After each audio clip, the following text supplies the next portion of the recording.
Staf khusus Presiden Angky Yudhistia mengaku kehilangan pendengaran saat berusia 10 tahun, sempat membuat dirinya terpukul dan merasa tidak percaya diri. Kehidupannya pun berubah sejak itu. Teman-teman manggil nggak dengar, guru-guru melakukan pelajaran nggak bisa mengikuti. Jadi aku lebih banyak nangisnya, terus lebih banyak bingungnya, sehingga membuat prestasi di sekolah tuh menurun gitu. Jadi aku ngerasa ada sesuatu yang beda. Kagum dengan sepak terjangnya di kalangan penyandang disabilitas, Presiden Jokowi mengangkat dan melantik Angky sebagai staf khusus dan juru bicara Presiden bidang sosial di Istana Merdeka akhir November 2019. Ya, Pak Pratik manggil lagi, Pak Presiden minta Mbak Angky untuk menjadi staf khusus Presiden. Dalam hati Pak, bingung ya mau ngomong apa ya pada waktu itu. Yakin, terus pertanyaanku cuma satu, apa harapan dan ekspektasi Presiden terhadap saya? Bagi Angky, sang suami Budi Prasetyo adalah sosok support system terbesar setelah orang tua. Kebahagiaan Angky semakin bertambah dengan kehadiran dua anak perempuan yang menjadi pengawal setia di berbagai kesempatan. Kalau misalkan ada yang marah-marah, suamiku marah, aku nggak dengar, udah tutup matanya, aku nggak tahu dia mau ngomong apa gitu.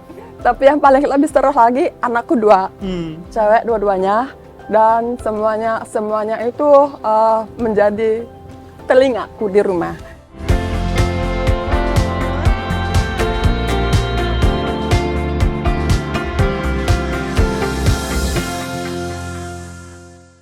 Halo Sobat Liputan6.com, apa kabar? Balik lagi bersama saya Teddy Tristutioberti dalam program Bincang Liputan 6. Sosok inspiratif kali ini punya banyak cerita untuk bisa dibagikan kepada sesama. Lewat perannya dalam mengkampanyekan isu kesetaraan, membuat sosok inspiratif ini dipercaya oleh Presiden Joko Widodo untuk menjadi staf khusus Presiden RI. Meski begitu, ada begitu banyak tantangan dan kerja keras yang dibutuhkan bagi sosok inspiratif ini untuk bisa mewujudkan impian Indonesia yang lebih baik ke depannya. Langsung saja sahabat Liputan6.com, saya perkenalkan staf khusus Presiden RI, Angky Yudhistia. Halo Mbak Angky, apa kabar? Baik, alhamdulillah. Apa kabar juga, Mas? Baik juga, alhamdulillah. Mbak Angky nih, saya mau ucapin terima kasih dulu nih, soalnya udah diizinin nih Liputan6.com bisa main ke kantor staf Presiden Republik Indonesia. Iya.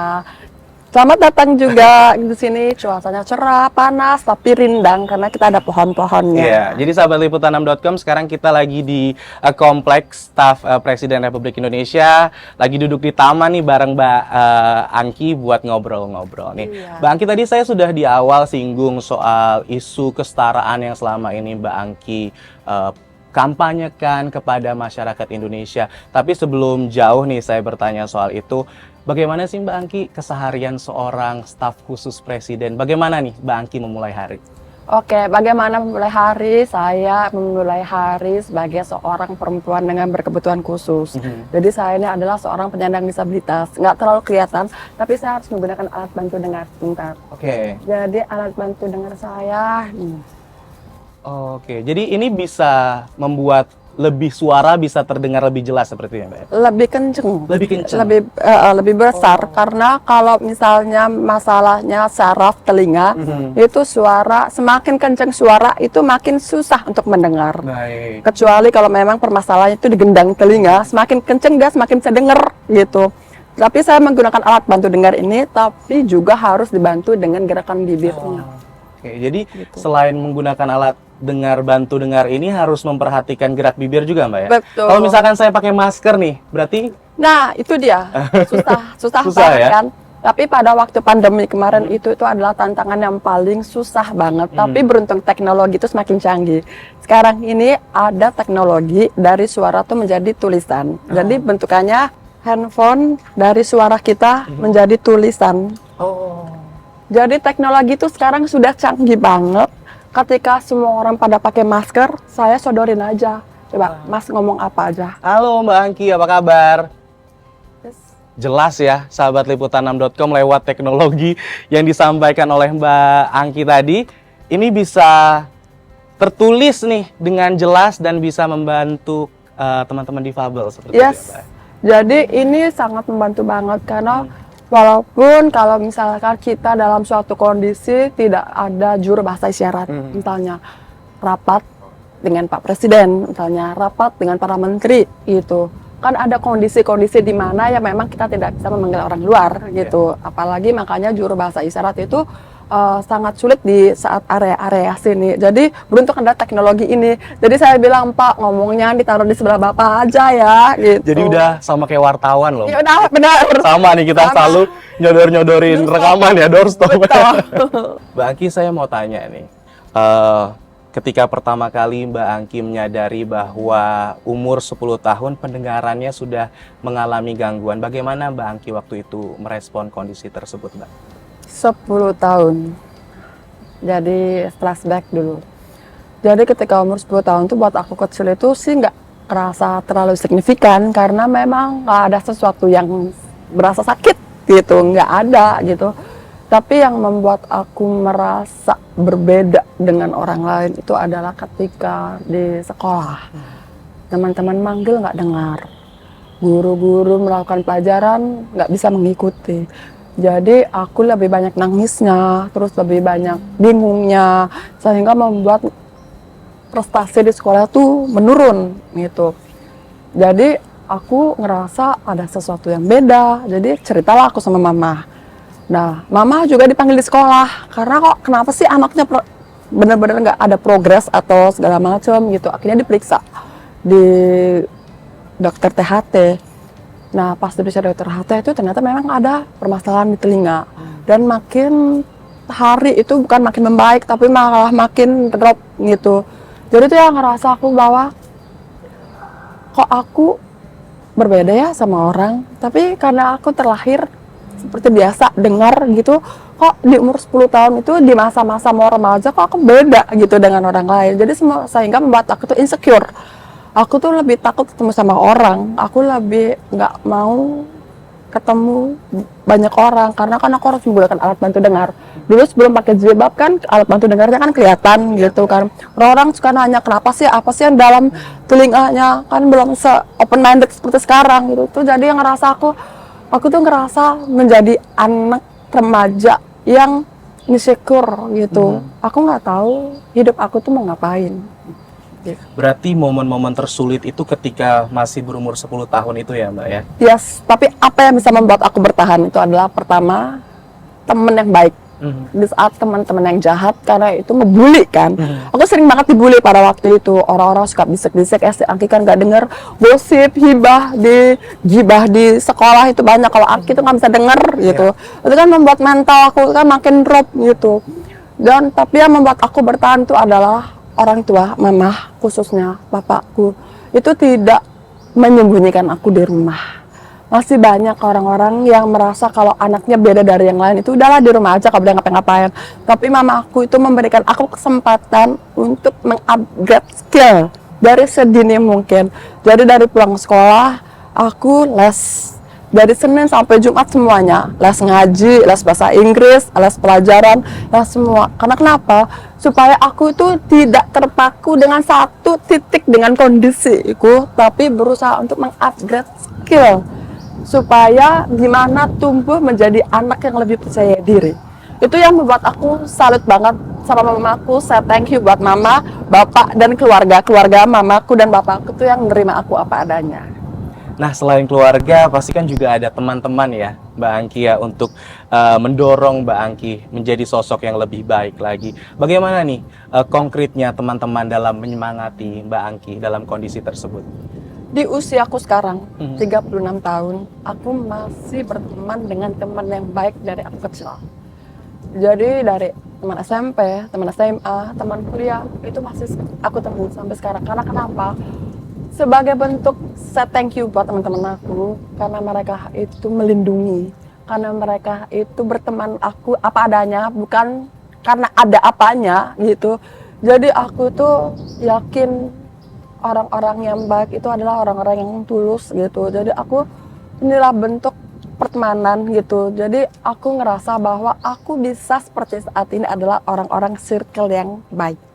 Jadi kalau kata anak-anak zaman sekarang nih ya, Mbak Angki, circle yang baik tuh adalah circle yang positive vibes seperti Yes. itu. Aku percaya banget dengan positive vibe yang circle seperti itu. Karena kenapa? Kalau circle kita toxic, Iya. kita itu akan nggak nyaman. Nggak hanya dengan diri kita sendiri, tapi dengan lingkungan kita sendiri. Jadi jangan pernah takut untuk keluar dari circle itu. Karena kalau kita sayang sama diri kita sendiri, kita tahu apa yang harus kita lakukan buat diri kita. Oke. Nah, dari pengalaman Mbak Angki nih, bagaimana sih mayoritas masyarakat Indonesia pada umumnya melihat penyandang disabilitas itu, Mbak? Dulu atau sekarang? Boleh dulu, boleh sekarang, boleh dikombin. Jadi teman-teman sahabat liputan6.com bisa tahu nih bagaimana komparasinya. Kalau dulu kita kan memang punya undang-undang tahun 97 tentang penyandang cacat. Jadi dianggapnya itu kan charity. Jadi orang itu masih menganggap cacat sesuatu yang rusak yang nggak bisa apa-apa. Sehingga terminologi itu diubah menjadi penyandang disabilitas. Makanya kita punya undang-undangnya nomor 8 tahun 2016 itu berbeda banget. Jadi kalau dulu tuh, aduh kamu cacat nggak bisa apa-apa, udahlah di rumah aja, nggak bisa kemana-mana dan lain-lain. Fasilitas kita juga nggak ada, apapun itu, infrastruktur, komunikasi, teknologi nggak ada yang mendukung. Sehingga terminologi itu udah diubah, terus habis itu undang-undangnya juga diubah. Jadi isu disabilitas itu kan isu global. Ya. Kita itu punya 1 miliar lebih di seluruh dunia. Dan untuk disabilitas itu 21,9 juta se-Indonesia. Indonesia ya? Yes, berdasarkan data BPS tahun 2020. Itu besar. Artinya apa? Ini adalah sebagai warga yang memang memiliki hak untuk apa? Untuk hidup.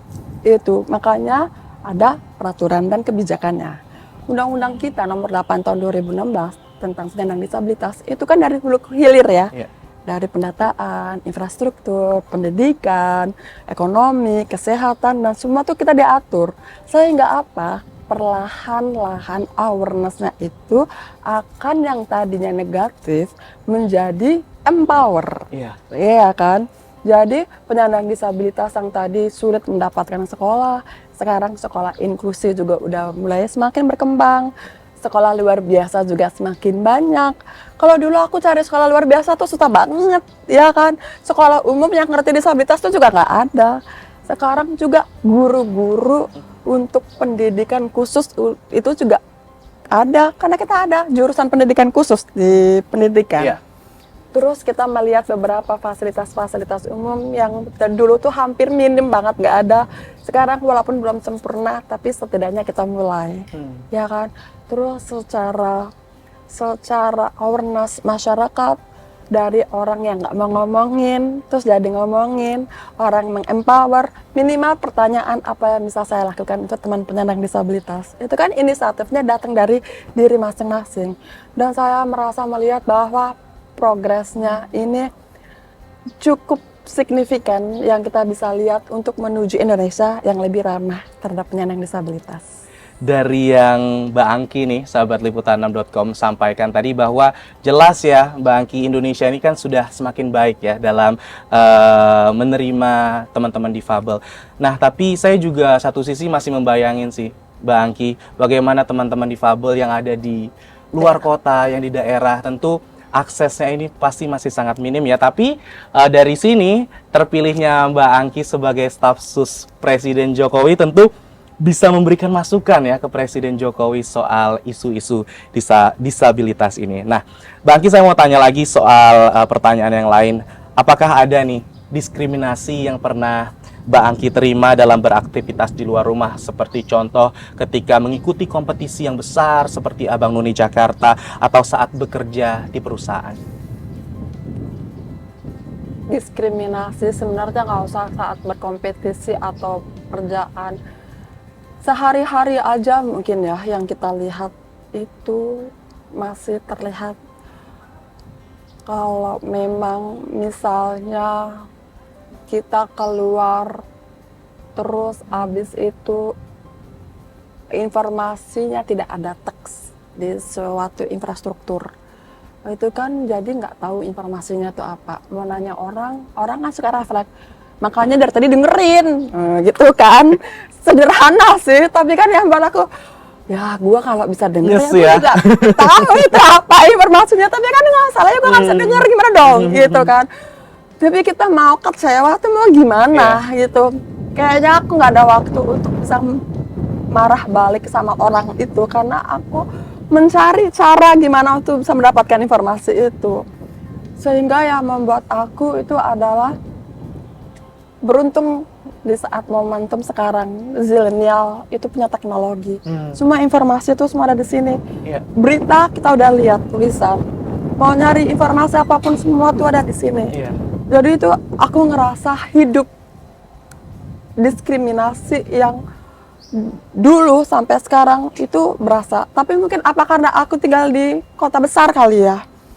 Tapi aku masih bisa ngebayang teman-teman yang berada di daerah kecil. Itu kenapa aku sepanjang kunjungan kerja aku selalu mendengar kondisi teman-teman penyandang disabilitas, dan mereka itu masih merasa mengalami diskriminasi sangat tinggi sekali. Bagaimana mereka bisa hidup nyaman sebagai penyandang disabilitas? Diskriminasi seperti apa? Banyak faktor, karena ragam penyandang disabilitas itu macam-macam.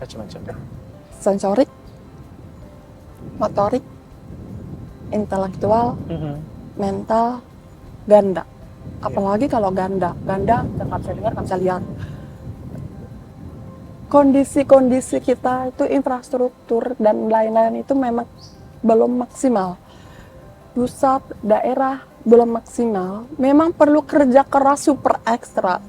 Tapi kita tuh nggak bisa kerja sendirian, kita tuh perlu dibantu lebih banyak gitu. Jadi diskriminasi itu akan selalu ada. Bagaimana kita bisa menghadapinya adalah, mungkin tiap orang beda-beda. Kalau dari aku, hadapi. Kasih tahu orang itu. Jadi jangan makin takut atau makin mundur, merasa insecure ketika kita mengalami diskriminasi itu, tapi lawan. Kita harus melawan. Aku pernah merasa, ya kan, kita drop, mental kita terguncang karena kita mengalami diskriminasi itu yang nggak enak, dan itu lawan. Contohnya kerja misalnya, aku masih dulu pasti dibilang gini, memangnya kamu bisa kerja karena kan kamu nggak bisa dengar, memangnya kamu bisa kerja sesama tim. Itu pertanyaan, tapi kalau bisa kita pikirkan itu bisa diselipkan diskriminatif dong. Ya. Tapi aku menganggap itu adalah pertanyaan. Mungkin dia butuh jawaban dan butuh kepastian, pembuktian bahwa mampu kerja apa enggak. Itu yang membuat saya membuktikan bahwa wah bisa kerja nih, gitu kan. Nah, sehingga itulah bagaimana mindsetnya kita, bagaimana niatnya kita, bagaimana usahanya kita untuk melawan diskriminasi itu. Jadi harus dilawan, harus dihadapi karena your reaction is matter ya. Nah, sahabat liputan6.com, saya mau lanjut nanya nih ke Mbak Angki soal gagasan dan juga kerja nyata dari Mbak Angki. Tadi kita sudah bahas ya bagaimana Mbak Angki dari kecil sudah struggle untuk menghadapi diskriminasi. Nah, tapi kali ini Mbak Angki ini merupakan pendiri dan juga penggagas Disable Enterprise. Nah, hingga saat ini sudah bekerja sama dengan Gojek, Mbak. Itu luar biasa banget. Nah, bagaimana itu, Mbak? Bisa diceritakan kepada sahabat liputan? Disable Enterprise itu hadir tahun 2011. Di saat saya waktu itu sempat kerja di perusahaan, akhirnya saya mendirikan Disable Enterprise dimulai dari gerakan dulu. Gerakan untuk teman-teman supaya bisa lebih mandiri secara ekonomi. Dimulai dari pendidikan soft skill. Jadi bagaimana pendidikan soft skill itu bisa tepat sasaran, membuat teman-teman lebih percaya diri, dan lalu bagaimana mereka bisa kerja. 2017 itu kita kerjasama dengan Gojek, tapi lebih go live. Nah, kita punya mitra-mitra yang kerja di GoMassage, GoClean, GoAuto, yang rata-rata bintang 5 semuanya. Tapi sayangnya COVID pandemi itu membuat kita tutup. Jadi pada waktu 2020 ya, itu membuat kita tutup. Dan mitra-mitra kita yang jumlahnya ribuan itu banyak yang pengangguran gitu, sehingga yang membuat mereka itu bingung mau ngapain. Tantangan sekarang ini adalah bagaimana mereka itu bisa bangkit lagi dari kondisi terpuruk ketika kerja itu sulit karena usianya mereka.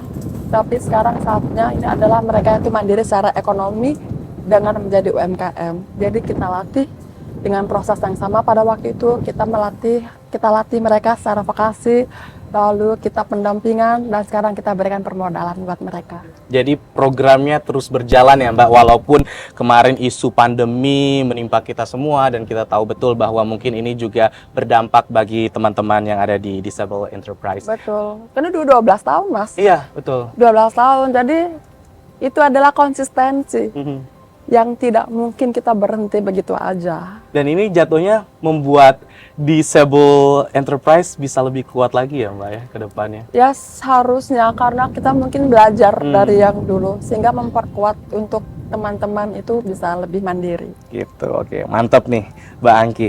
Nah, saya mau nanya lagi soal Indonesia yang inklusif. Menurut pandangan Mbak Angki, Indonesia yang inklusif itu seperti apa Mbak?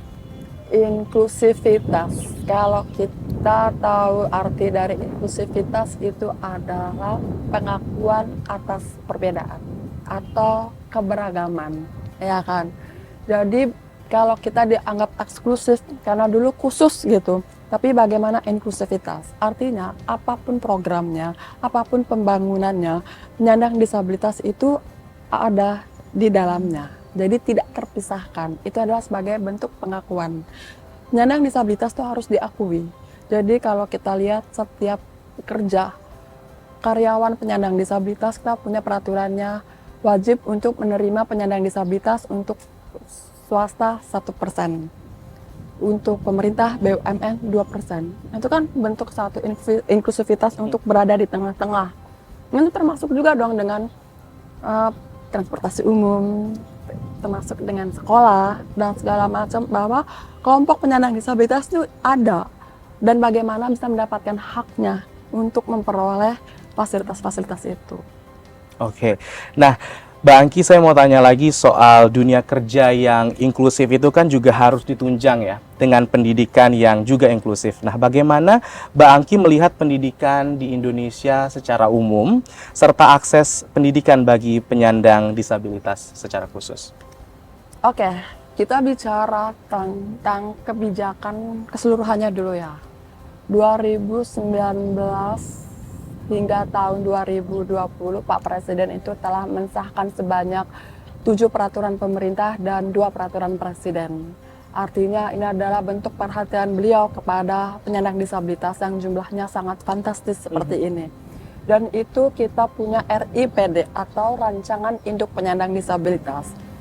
Dimulai dari pendataan, terus habis itu pendidikan, kesehatan, ekonomi, rehabilitasi, bencana, aksesibilitas, dan lain segala macam. Itu kan kehidupan kita sehari-hari, ya kan?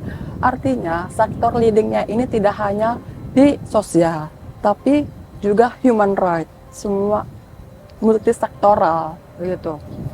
Jika kita bicara hulunya, dimulai dari pendataan, kita harus memvalidasi dulu karena pada waktu pandemi kemarin, waktu kita melakukan vaksinasi, ternyata banyak penyandang disabilitas itu tidak dapat melakukan vaksinasi karena mereka tidak terdata di Dukcapil atau NIK-nya. Karena ragam-ragam penyandang disabilitas itu nggak diisi. Itu adalah momentum di mana kita memperbaiki data pada waktu itu. Sehingga dari data itulah kita tahu kondisi-kondisi di mana kebutuhan penyandang disabilitas, salah satunya pendidikan. Indonesia kita punya peraturan pemerintah tentang bagaimana akomodasi yang layak untuk pendidikan. Nah, akomodasi yang layak ini adalah sebagai sektor leadingnya yang adalah Kementerian Pendidikan dan Kebudayaan. Bagaimana pendidikan-pendidikan ini, setiap penyandang disabilitas itu harus mendapatkan pendidikan yang kualitas dan mutunya terbaik buat mereka. Orang tua, keluarga bebas mau memilih sekolah luar biasa atau sekolah umum. Kalau sekolah luar biasa artinya itu adalah bagaimana mereka memperoleh kurikulum dengan sekolah luar biasa.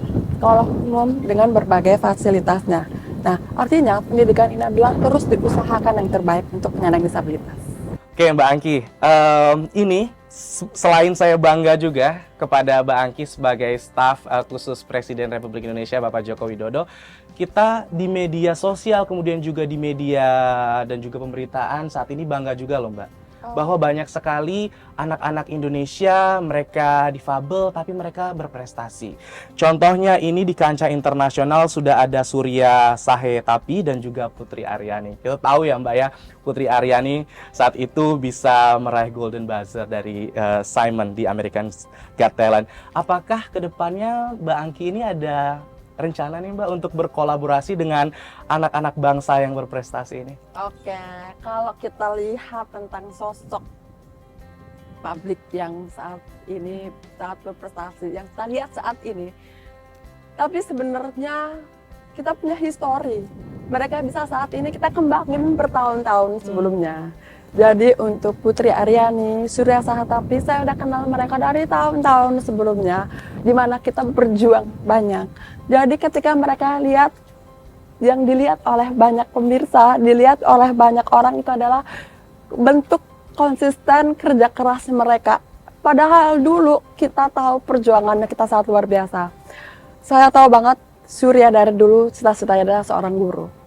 Saya tahu banget hal itu. Surya berusaha mungkin dengan keterbatasannya, dengan kesulitannya untuk menggapai mimpinya. Itu adalah perjuangan yang sangat panjang sekali. Dengan dia sekolah, dengan dia berusaha untuk menggapai pendidikan tinggi, sampai keberanian dia ke Amerika.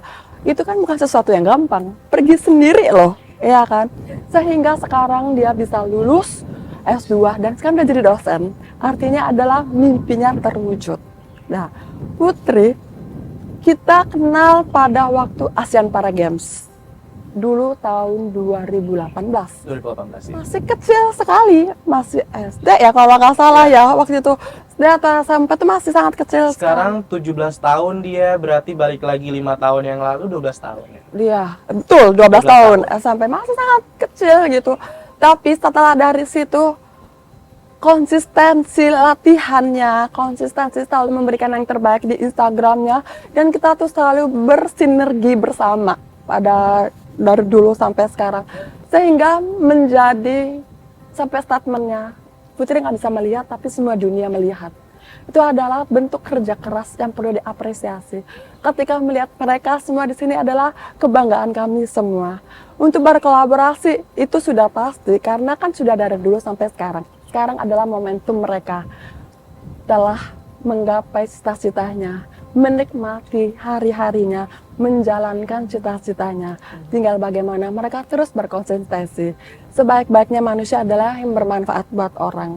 Waktunya Surya dan Putri adalah kembali untuk memperpanjang tangan lebih banyak potensi-potensi yang lebih baik lagi. Tapi dari jawaban Mbak Angki tadi soal pandangannya terhadap dua sosok anak muda berprestasi ini, ada kolerasinya betul Mbak dengan yang Mbak Angki sampaikan tadi, bahwa kemunculan mereka ini menyampaikan awareness ya kepada masyarakat, lebih peduli lagi, lebih bisa menerima, dan tentunya lebih paham ya Mbak ya, membutuhkan apa, dan ya luar biasa, aku sampai merinding. Yes, untuk menggapai awareness adalah harus lebih banyak sosok-sosok itu.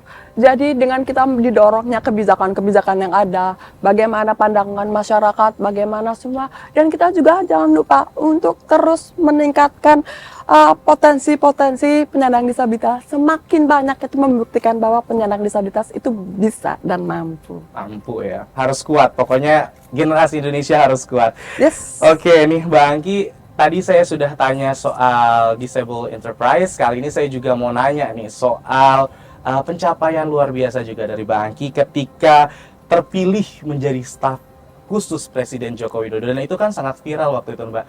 Tokoh-tokoh anak muda dilibatkan oleh Presiden Joko Widodo. Boleh nggak sih Mbak diceritain lagi flashback nih 4 tahun lalu, bagaimana awal mulanya Mbak Angki bisa terpilih nih jadi staf khusus Presiden? Udah 4 tahun ya ternyata ya. Udah cepat ya. 2019 sekarang 2023. Wow, itu. Jadi 2019 itu adalah saya masih menjalani hari-hari biasa sebagai founder gerakan Disable Enterprise pada waktu itu untuk empower teman-teman disabilitas. Jadi saya juga belum pernah ngobrol langsung dengan Pak Presiden sebelumnya. Tapi kalau ketemu di event, ya pastilah ya, semua juga mau foto sama Bapak, semua juga mau jabat tangan sama Bapak pada waktu itu kan. Jadi suatu ketika ada momentum saya bertemu dengan Pak Presiden, jadi saya punya waktu untuk ngobrol sedikit aja dengan beliau. Beliau bertanya, kamu apa yang kamu lakukan? Saya cuma berjawab, saya melakukan empower untuk penyandang disabilitas, Pak. Bagaimana mereka itu bisa mendapatkan haknya mereka untuk bisa hidup menjadi warga negara Indonesia. Khususnya mereka bisa mandiri secara ekonomi itu. Nah, hal itu juga Pak Presiden langsung ke Pak Pratikno itu sebagai Mensesnek itu. Nah, besokannya Pak Pratik langsung, kamu bisa datang ke kantor kan. Itu apa tuh? Udah ada kecurigaan, udah ada feeling? Gak ada kan, nggak tahu. Nggak tahu ya Waktu dipanggil itu kantor. ditelepon lagi kan, nggak tahu, nggak bisa denger ya. Gua agak tahu ada yang nelfon siapa. Dia nelfon aku diemin aja dong, udah pernah nggak bisa denger gitu. Ternyata di SMS. Oh, di SMS. Bangki saya Pratikno Mensesnek. Tadi yang saya telepon, waduh Bapak mohon maaf, aku bilang gitu. Tapi juga nggak denger ya, gitu. Jadi maksudnya saya apa adanya aja gitu. Kalau saya nggak denger ya saya bilang saya nggak denger itu kan. Jadi sehingga akhirnya ke kantor, ya udah saya kantor. Mana ruangannya tuh di sini tuh ruangannya. Belakang ya? Iya kan. Nah, kantor terus ngobrol gitu. Ternyata pas waktu itu saya dipertemukan dengan banyak anak muda yang berprestasi. Yang salah satunya sekarang jadi staf khusus yang lainnya. Banyak banget anak-anak muda yang berprestasi dengan pendidikan tinggi yang sangat luar biasa. Jujur, saya agak minder awalnya sebagai seorang penyandang disabilitas sendiri. Kalau yang lain tuh kayak foundernya hebat-hebat sekali. Tapi ya udah saya padanya aja bahwa No, I mean you great. ya, Come sebagai on. disabilitas, semua isunya untuk disabilitas, dan itu penting dan perlu gitu kan. Oke, hingga pada akhirnya beberapa waktu, itu masih beberapa waktu kemudian, kita juga nggak pernah tahu staf khusus presiden itu apa. Iya. Nah, Pak Pratik manggil lagi, Pak Presiden minta Mbak Angki untuk menjadi staf khusus presiden. Dalam hati Pak, bingung ya mau ngomong apa ya pada waktu itu. Yakin, terus pertanyaanku cuma satu, apa harapan dan ekspektasi presiden terhadap saya? Udah, itu aja. Karena sebenarnya pertanyaan itu mungkin pertanyaan semua orang, jangan semua orang, diri sendiri juga bertanya gitu kan. Jadi artinya ya Bapak perlu untuk bagaimana menghandle isu-isu penyandang disabilitas di Indonesia sebagai anak muda. Oke, kita coba ya waktu itu dengan beberapa staf khusus. Akhirnya inget banget 21 November 2019 kita ada di sini kan. Padahal waktu itu kita juga nggak tahu sebenarnya kalau kita akan duduk sih, kita nggak pernah tahu. Akhirnya kita cuma ada di ruangan Pak Pratikno aja, terus kita jalan, terus kita dikenalin kayak Dengan baju putih waktu itu ya, seingat kayak saya. ada briefing dah. Waktu itu kita dikenalin ke depan. Kalau di baju putih, ya Berarti bener-bener nggak ada briefing sama sekali ya? nggak ada briefing kalau kita bakal viral itu pada waktu itu, dan nggak ada briefing juga. Kamu nanti ngomongin itu nggak ada gitu. Akhirnya emang kita janjian bahwa Bapak mau memperkenalkan. Ya udah, mungkin diperkenalkan ke siapa gitu ya. Ternyata begitu kita datang, di situ banyak banget wartawan teman-teman istana. Setelah oke, kita ya udahlah. Nah, dari situ adalah ya udah kita statement masing-masing. Seperti yang pernah saya omongin pada waktu itu. Saya bilang bagaimana bersama-sama dengan Pak Presiden untuk mewujudkan Indonesia yang ramah terhadap penyandang disabilitas. Itu yang masih saya pegang sampai sekarang. Yang saya masih pegang sampai sekarang, dan saya bilang sama Pak Presiden, 5 tahun tugas saya sama Bapak, saya berharap itu semua selesai. Dan gas apa dari 4 tahun berjalan ini, 7 peraturan pemerintah, 2 peraturan presiden, dan komisi baru, yaitu Komisi Nasional Disabilitas. Dalam sejarah kita nggak pernah punya sebelumnya, dan dalam sejarah akhirnya kita punya. Itu langsung diproses dan juga disahkan, terus dilantik dan diresmikan langsung oleh Pak Presiden. Itu adalah sebagai bentuk legasi yang diberikan karena diberikan kesempatan untuk mengabdi kepada Pak Presiden dan masyarakat Indonesia. Bangga banget, Mbak. Duduk samping Mbak Angki. Luar biasa nih sahabat liputan6.com, dengar cerita Mbak Angki aja tadi itu bisa buat kita semangat ya, buat kita merinding, bener loh Mbak, merinding banget. Walaupun challenge-nya luar biasa. Kerjaannya juga banyak ya. Ya, sebelum lagi pandemi, kita Iya bener. pandemi datang itu nggak diduga-duga. Dan semuanya, aduh apakah kita bakal mundur semuanya di saat semuanya WFH? Kita nggak bisa. Kita semua dikejar-kejar semua. Mau nggak mau, saya beruntung saya berada di lingkungan yang sebenarnya baru, tapi kita saling support satu sama lain. Untungnya ada di tim yang solid dan yang tadi ya, Bang Ki, positive vibes. Itu yang penting. Ya. Positive vibe. Betul. Nah, nih saya mau nanya lagi ke Bang Ki nih, apa saja sih dukungan dari pemerintah dalam menciptakan kesetaraan bagi penyandang disabilitas? Wah banyak. Mau disebut satu-satu tuh juga banyak ya. Intinya adalah dari Pak Presiden telah mengesahkan kebijakan. Ini adalah suatu bentuk bagaimana program itu bisa dapat diimplementasi. Kebijakan dari pusat itu jelas. Ada 7 peraturan pemerintah dan 2 peraturan presiden. Setelah itu ada peraturan menteri. Peraturan menteri ini kan bukan hanya Kementerian Sosial aja. Kementerian Pendidikan, Kementerian Tenaga Kerja, Kementerian Pan-RB, Kementerian Bappenas, dan Kementerian segalanya. Setelah itu peraturan daerah, peraturan daerah, peraturan gubernur, peraturan wali kota, peraturan bupati, ya kan? Artinya adalah bagaimana ini semuanya itu saling sinergi satu sama lain. Kita nggak bisa sendirian. Pemerintah pusat nggak mungkin sendirian. Pemerintah daerah nggak bisa sendirian. Dan kita juga perlu partisipasi masyarakat untuk terus mengawal. Dan kita juga perlu penyandang disabilitas untuk terus mendorong juga supaya apa? Supaya ini nggak berhenti. Dan emang harus ada yang terus berjuang agar estafet kepemimpinan dan estafet program itu terus berjalan. Oke. Siapapun pemimpinnya. Siapapun pemimpinannya nanti ya. Yang jelas Mbak Angki sudah meninggalkanlah legasi yang baik untuk nanti penerus-penerusnya. Tadi Mbak Angki kita udah ngobrol ya panjang lebar soal isu difabel, kemudian bagaimana juga Mbak Angki selama ini bekerja. Tapi saya mulai izin ya, mau nanya nih soal isu yang demikian aku apa nih? isu yang lebih pribadi nih Mbak, soal hubungannya dengan soulmate-nya nih. Wow, Ini boleh diceritakan nih Mbak Angki, bagaimana awal Mbak Angki perkenalan dengan Mas Budi Prasetyo sebelum akhirnya menikah? Ini kayaknya pertanyaan yang sebenarnya netizen yang bertanyakan gitu ya sebenarnya. Sebenarnya kita udah buka kolom komentar nih sebenarnya buat sahabat liputan6.com, ternyata yang ditanya itu. Pada kepo. Ya kalau gini ya. Aku disabilitas, tunarungu, hard of hearing, tuli. Suamiku non disabilitas. Banyak banget sih sebenarnya DM tuh yang masuk bagaimana sih kita dengan jodohnya kita gitu ya. Maksudnya dengan pasangannya kita, apalagi satu disabilitas, satu non disabilitas, itu apakah bisa bersatu? Ya bisa-bisa aja sih bisa aja. Jadi perkenalannya mungkin sama sesama jomblo pada waktu itu kali ya, teman-teman, terus dijodohkan, mumpung belum ada jodoh ya udahlah gitu. Sikat ya. Sikat ya. Tapi intinya pernikahan itu adalah bukan pernikahan hanya 2 orang saja, tapi 2 keluarga terjadiin satu. Yang pertama saya pastikan itu adalah bagaimana keluarganya. Apakah keluarga itu menerima? Jangan cuma karena suami menerima, tapi keluarga nggak menerima. Itu yang harus dipastikan. Karena kenapa? Karena kan kita hidup berkeluarga besar.